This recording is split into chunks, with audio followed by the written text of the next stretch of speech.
हमारी सबसे पहली प्रॉब्लम है, in case of association abnormal molar mass of solute will. आपसे पूछा गया है कि एसोसिएशन के केस में मोलर मास ऑफ सॉल्यूट क्या होता है। पहला है ऑप्शन इंक्रीज, दूसरा डिक्रीज, थर्ड ऑप्शन है रिमेन सेम और डी ऑप्शन है first increase and then decrease.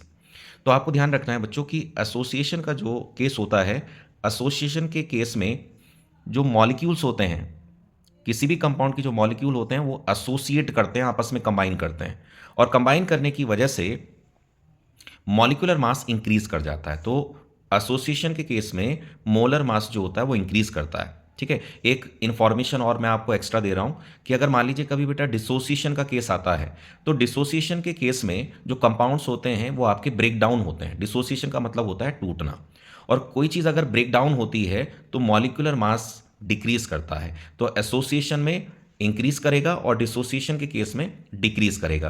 तो हमारा जो प्रॉब्लम थी उसमें एसोसिएशन के बारे में पूछा गया था, तो हमारा ऑप्शन सही हो जाएगा ए, मतलब मोलर मास आपका इंक्रीज करेगा। इसके बाद सेकंड आपको प्रॉब्लम दे रखी है, स्टैंडर्ड इलेक्ट्रोड पोटेंशियल आपको गिवन है। किसका स्टैंडर्ड पोटेंशियल गिवन है? Sn+4 Sn+2। ठीक है, ये आपको दे रखा है प्लस का 0.15 वोल्ट और आपको दे रखा है क्रोमियम का स्टैंडर्ड इलेक्ट्रोड पोटेंशियल गिवन है माइनस का 0.74 वोल्ट। आपसे कहा जा रहा है two couples in their standard state are connected to make a cell. मतलब आपसे ये बोला जा रहा है कि अगर इनको हम कनेक्ट करके एक सेल बनाते हैं, स्टैंडर्ड कंडीशन में अगर इनको कनेक्ट कर दिया जाए तो वो जो सेल बनेगी उस सेल का सेल पोटेंशियल क्या होगा। देखिए स्टैंडर्ड कंडीशन में सेल का सेल पोटेंशियल कहलाता है स्टैंडर्ड सेल पोटेंशियल, जिसको हम ई नॉट से डिनोट करते हैं। तो इस प्रॉब्लम में आपसे ई नॉट सेल की वैल्यू पूछी गई है और आपको मालूम है कि ई नॉट सेल निकालने का जो फॉर्मूला होता है वो होता है SRP of cathode minus SRP of anode. ठीक है, अब यहाँ पर कैथोड पर किसकी SRP लेनी है, एनोड पर किसकी SRP लेनी है, इसके लिए आपको क्या करना है, जो आपको स्टैंडर्ड इलेक्ट्रोड पोटेंशियल की वैल्यू दे रखी है, इसमें जो भी वैल्यू आपकी बड़ी होगी, जिसकी वैल्यू ज़्यादा होगी वो आपको कैथोड पर लेना है और जिसकी वैल्यू आपकी कम है उसको आपको एनोड पर लेना है। तो वैल्यू हो जाएगी 0.15, ये ज़्यादा वैल्यू है तो ये कैथोड पर लोगे और ये जो वैल्यू कम है ये आपको एनोड पर लेनी है। जब आप इसको सॉल्व करोगे तो आपका आंसर आएगा 0.89 वोल्ट, मतलब बी ऑप्शन आपका करेक्ट हो जाएगा। इसके बाद थर्ड प्रॉब्लम है, the magnetic moment is associated with its spin angular momentum and orbital angular momentum. Spin only magnetic momentum value of chromium try positive ion, और आपको क्रोमियम का एटॉमिक नंबर गिवन है। ठीक है, इस प्रॉब्लम में आपसे पूछा गया है स्पिन ओनली मैग्नेटिक मोमेंट की वैल्यू पूछी गई है, मतलब आपसे म्यू की वैल्यू पूछी गई है। ठीक है, अब म्यू निकालने का जो फॉर्मूला है वो होता है आपका √n+2। ठीक है, ये स्पिन ओनली मैग्नेटिक मोमेंट निकालने का फॉर्मूला होता है। यहां पर n क्या है? n है बेटा नंबर ऑफ अनपेयर्ड इलेक्ट्रॉन्स। ठीक है, अब हम प्रॉब्लम के अकॉर्डिंग इसको सॉल्व करते हैं। आपको क्रोमियम की बात करी गई थी, क्रोमियम का एटॉमिक नंबर होता है 24 और इसके लास्ट जो ऑर्बिटल्स होते हैं उसमें ये कॉन्फ़िगरेशन देखने को मिलता है। 3D में 5 इलेक्ट्रॉन होते हैं और 4s में 1 इलेक्ट्रॉन होता है। ठीक है, और यहाँ पर जो स्पिन ओनली मैग्नेटिक मोमेंट आपसे कैलकुलेट कराया जा रहा है वो क्रोमियम ट्राई पॉजिटिव के लिए कराया जा रहा है। ठीक है, तो पहले तो मैंने क्रोमियम का इलेक्ट्रॉनिक कॉन्फ़िगरेशन लिख लिया, अब मैं क्रोमियम ट्राई पॉजिटिव का लिखूंगा। तो क्रोमियम ट्राई पॉजिटिव का कॉन्फ़िगरेशन क्या होगा बच्चों? आपको ट्राई पॉजिटिव का मतलब यह है कि आपको क्रोमियम का जो कॉन्फ़िगरेशन है उसमें से 3 इलेक्ट्रॉन्स निकालने पड़ेंगे, क्योंकि +3 चार्ज ये इंडिकेट कर रहा है कि इसमें से 3 इलेक्ट्रॉन निकल गए इसके न्यूट्रल एटम से। तो 1 इलेक्ट्रॉन यहाँ से निकालेंगे, 2 इलेक्ट्रॉन यहाँ से निकालेंगे, तो यहाँ पर S में तो 0 हो जाएगा और D से जब 2 इलेक्ट्रॉन निकालेंगे तो कॉन्फ़िगरेशन 3D3। समझ गए होंगे, 1 इलेक्ट्रॉन यहाँ से निकाला और 2 इलेक्ट्रॉन यहाँ से, तो कॉन्फ़िगरेशन आपका ये हो जाएगा।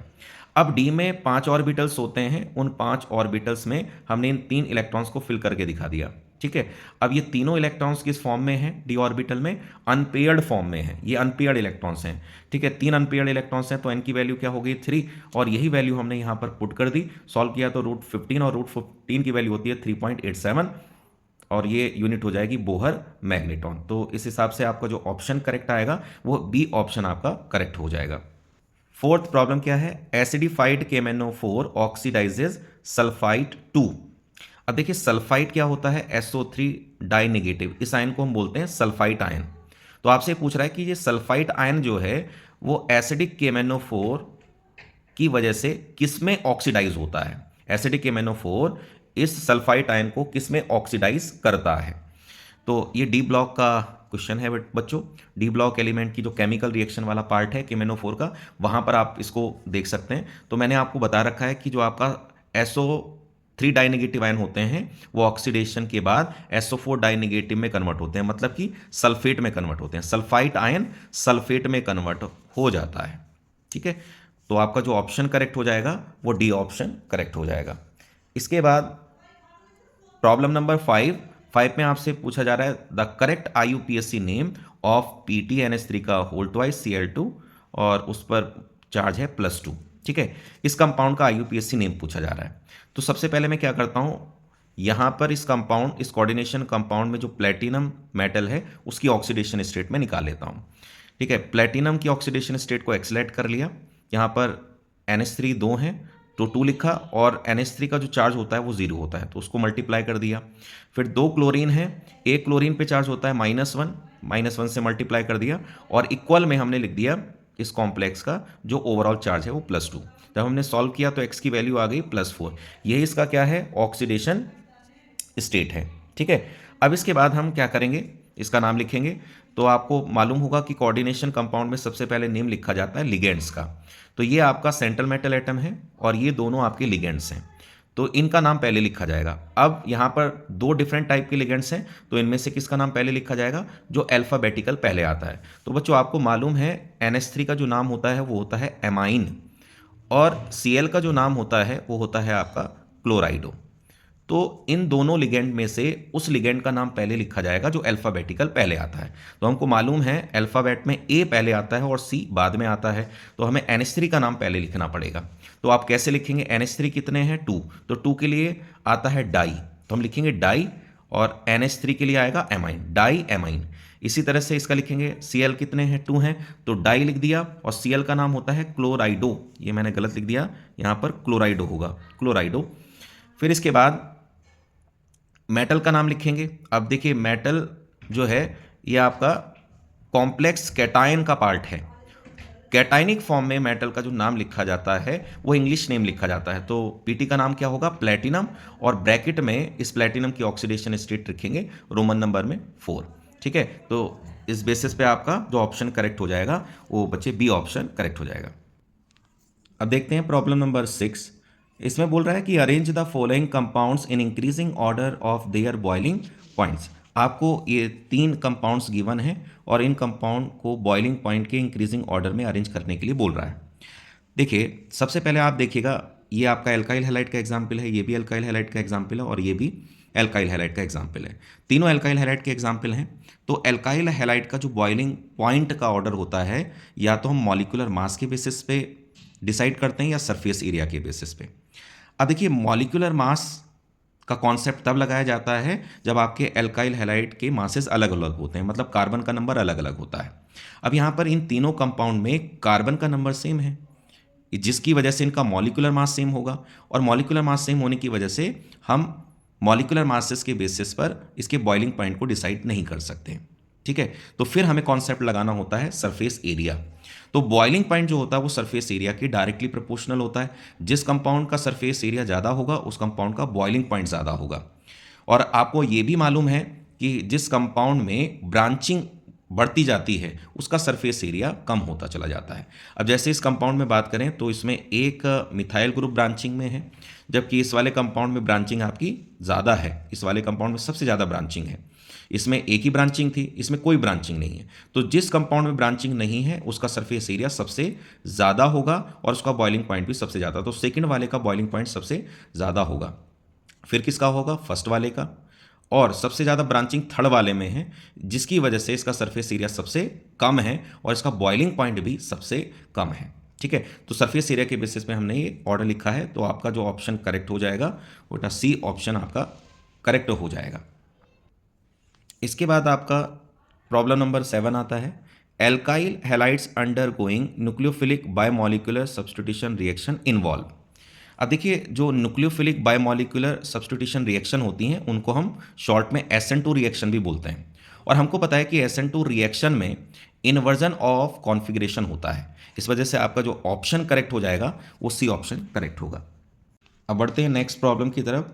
प्रॉब्लम नंबर 8 में बोल रहा है कि which is the correct order of acidic strength from the following.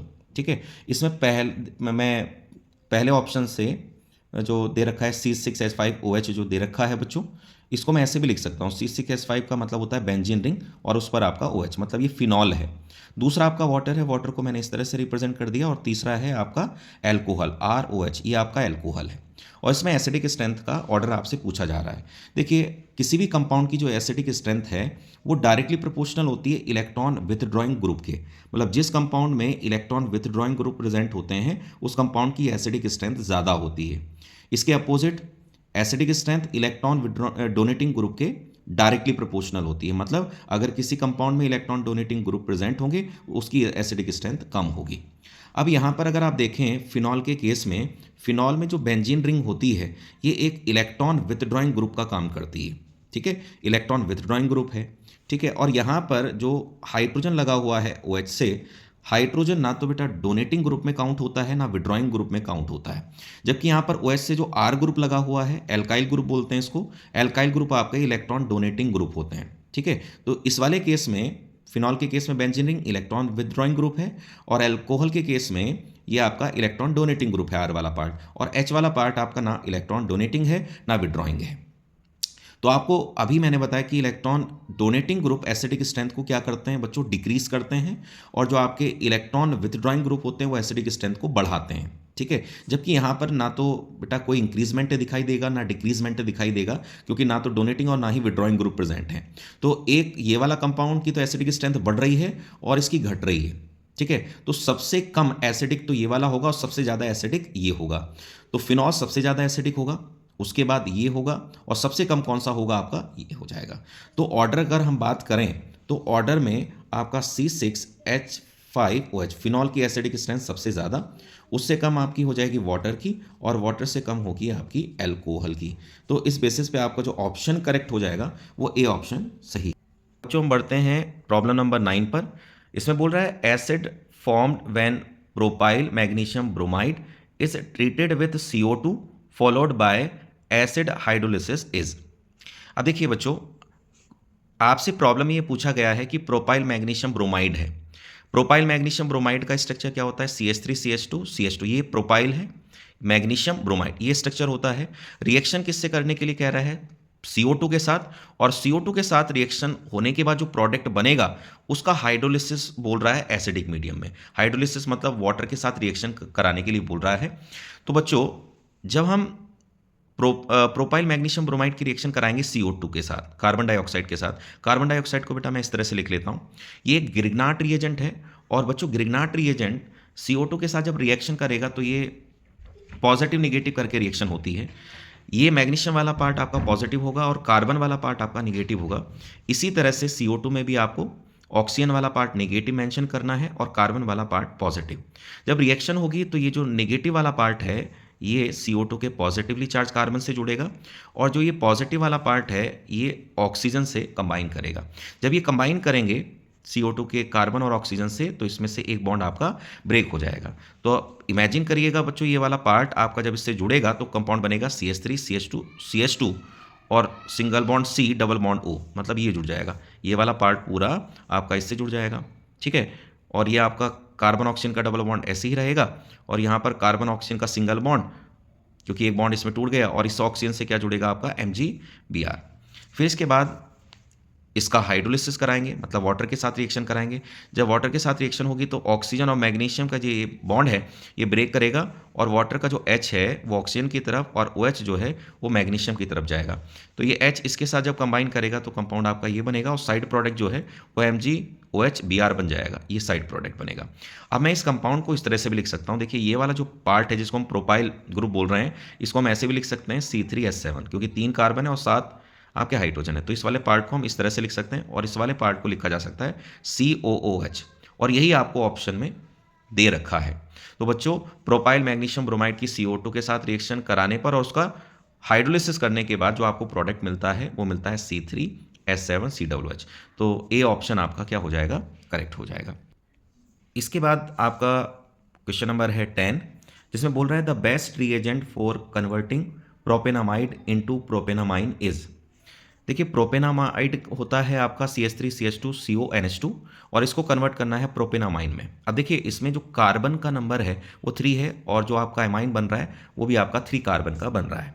ठीक है, तो इसमें सबसे बेस्ट रिएजेंट जो रहेगा बच्चों वो लिथियम एल्यूमिनियम हाइड्राइड रहेगा इन ईथर। ये एक रिड्यूसिंग एजेंट होता है और जो रिड्यूसिंग एजेंट होते हैं वो एमाइड को रिड्यूस करके एमाइन में कन्वर्ट करते हैं। जितने कार्बन का एमाइड होगा उतने कार्बन का ही आपका एमाइन बनेगा, तो डी ऑप्शन आपका करेक्ट हो जाएगा। अब इसके बाद हम देखते हैं प्रॉब्लम नंबर 11, जिसमें बोल रहा है कि which of the following statements is not true about glucose, कि ग्लूकोज के लिए कौन सा स्टेटमेंट आपका सही नहीं है। तो पहला ऑप्शन आपको दे रखा है कि इट इज़ एन एल्डोहेक्सोज। देखो बच्चों ये स्टेटमेंट बिल्कुल सही है कि जो ग्लूकोज होते हैं वो आपके एल्डोहेक्सोज होते हैं। एल्डो का मतलब एल्डिहाइड ग्रुप होता है इसके अंदर, और हेक्सोज का मतलब होता है बच्चों कि ये 6 कार्बन की शुगर होती है। तो ये बात बिल्कुल सही है कि ग्लूकोज आपका एल्डोहेक्सोज का एग्जाम्पल होता है। दूसरे ऑप्शन में आपको बोल रहा है कि on heating with HI it form n hexane. ये भी बात बिल्कुल सही है। आपने एक रिएक्शन पढ़ी है कि जब हम ग्लूकोज की रिएक्शन, देखिए ये होता है आपका ग्लूकोज, और ग्लूकोज की रिएक्शन अगर हम करा देते हैं HI के साथ, हीट कर देते हैं, तो HI एक रिड्यूसिंग एजेंट है। ये इसको रिड्यूस करके नॉर्मल हेक्सेन बना देता है, इसे नॉर्मल हेक्सेन में कन्वर्ट कर देता है। नॉर्मल हेक्सेन का जो स्ट्रक्चर होता है CH3 CH2 CH2 CH2 और CH2 और 1 2 3 4 5 और एक CH3, ये बेटा इसमें कन्वर्ट कर देता है। तो ये भी आपका सही है। और सी ऑप्शन में कह रहा है कि इट एग्जिस्ट इन फ्यूरेनोस फॉर्म। बेटा ये ऑप्शन ही आपका गलत है। ग्लूकोज आपका फ्यूरेनोस फॉर्म नहीं होती है, बल्कि ग्लूकोज जो होता है वो पायरेनोस फॉर्म में होता है। किस में होता है? पायरेनोस फॉर्म में। बेटा फ्यूरेनोस फॉर्म जो होती है ना वो फ्रक्टोज की होती है। ठीक है, याद रखिएगा कि जो फ्यूरेनोस फॉर्म जो होती है बच्चों वो किसकी होती है? फ्रक्टोज की होती है। तो ध्यान रखना F4 फ्रक्टोज और F4 फ्यूरेनोस। तो ग्लूकोज की नहीं होती बच्चों। ग्लूकोज की कौन सी फॉर्म होती है? पायरेनोस फॉर्म होती है। इस वजह से आपका बेटा सी ऑप्शन करेक्ट होगा। चलिए लास्ट भी हम पढ़ लेते हैं। ऑप्शन क्या है? इट डज नॉट गिव शिफ्ट टेस्ट।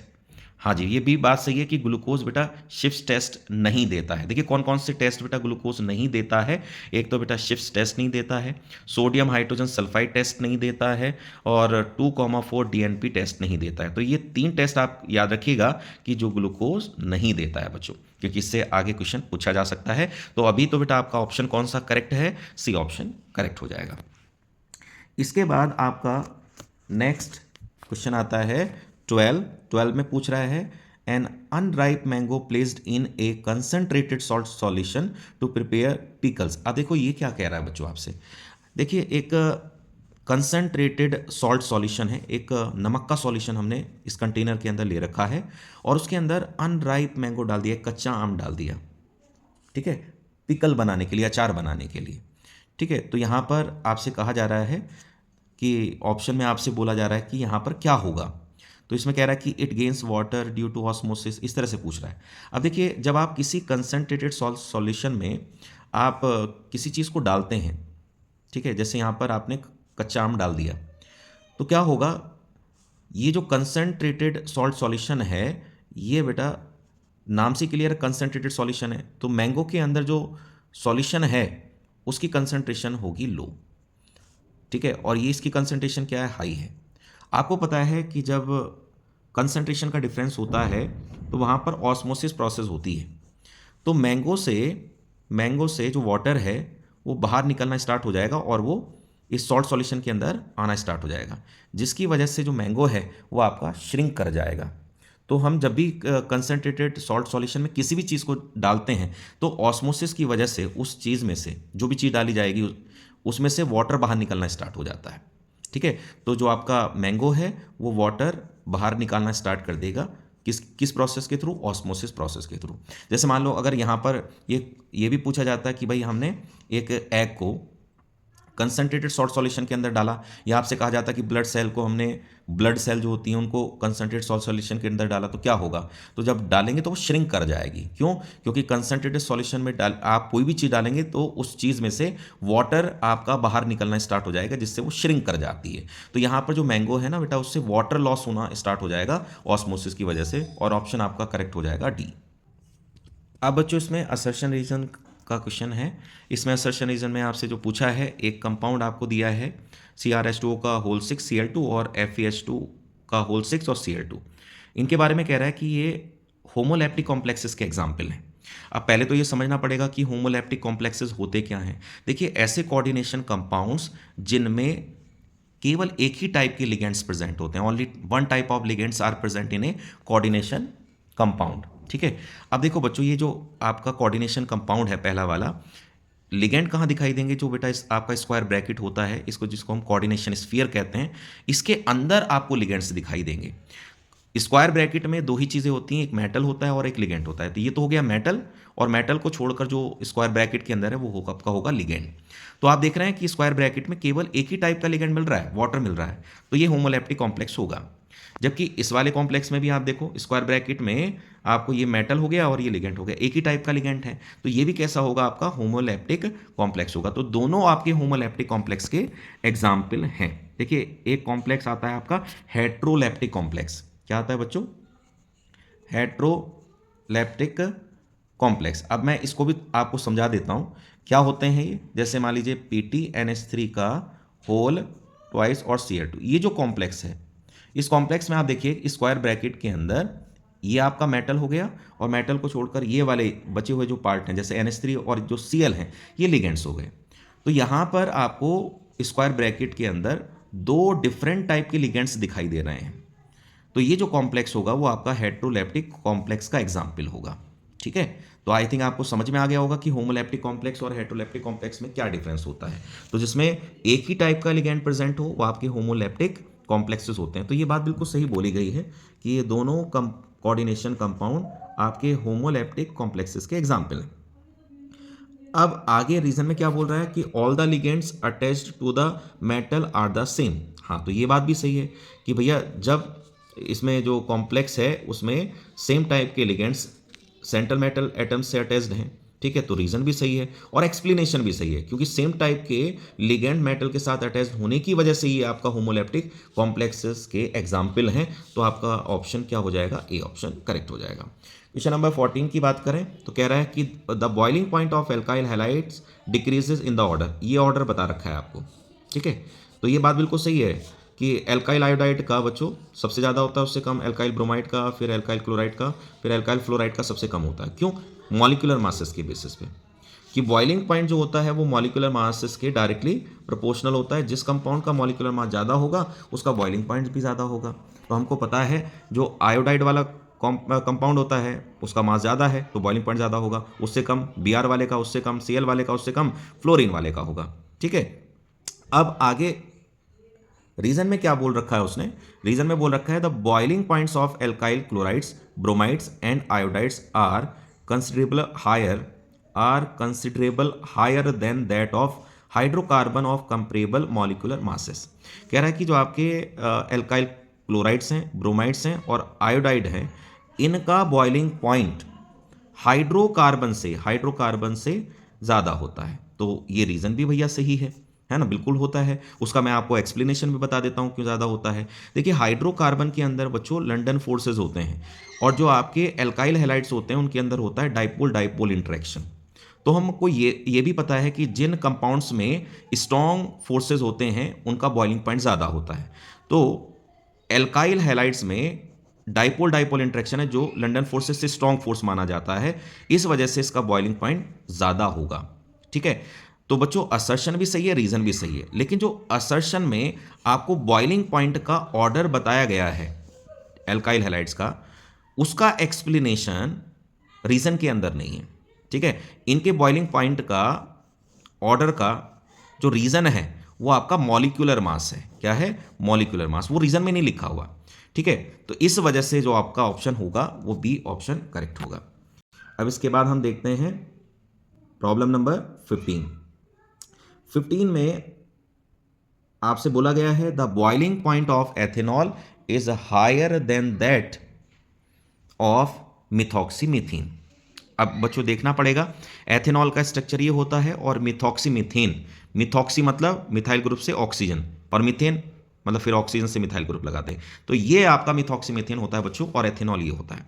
बोला जा रहा है कि एथेनॉल का ज़्यादा होता है बॉइलिंग पॉइंट किससे, मिथॉक्सीमीथेन से। तो असर्शन बिल्कुल करेक्ट है बच्चों। क्यों है करेक्ट, क्योंकि भैया मेथेनॉल के अंदर अब ये दोनों अलग अलग कंपाउंड है, एक एल्कोहल है और एक ईथर है।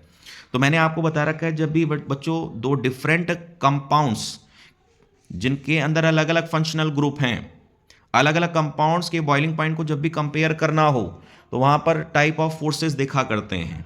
जिस कंपाउंड में जितने स्ट्रॉन्ग फोर्सेस होंगे उसका बॉइलिंग पॉइंट उतना ही ज़्यादा होगा। अब आपको पता है एथेनॉल, एथेनॉल मतलब एल्कोहल, एल्कोहल में आपकी इंटर मॉलिक्यूलर हाइड्रोजन बॉन्डिंग होती है, इंटर मॉलिक्यूलर होती है बच्चों, ठीक है।